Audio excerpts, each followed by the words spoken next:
আজকের রেসিপি আপনাদের সাথে নিয়ে আসলাম মসুরের ডাল আর চালের গুঁড়া, ধনেপাতা কুচি, কাঁচামরিচ, আদা রসুন বাটা, পরিমাণ মতন হলুদের গুঁড়া, গরম মশলার গুঁড়া, যা যা উপকরণ লাগে সব কিছু দিয়ে মাখিয়ে এভাবে ডালের বড়া বানালে অনেক স্বাদ হয়। আপনারা একদিন ট্রাই করবেন ডালের বড়া, দেখবেন খেতে অনেক স্বাদ হয়।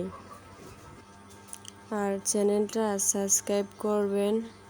পাশে থাকার জন্য ধন্যবাদ। আর ভিডিওটা দেখার জন্য সবাইকে অনুরোধ রইল, পাশে থাকবেন সবাই। আর লাইক, কমেন্ট, শেয়ার করবেন। ওকে, আল্লাহ হাফেজ।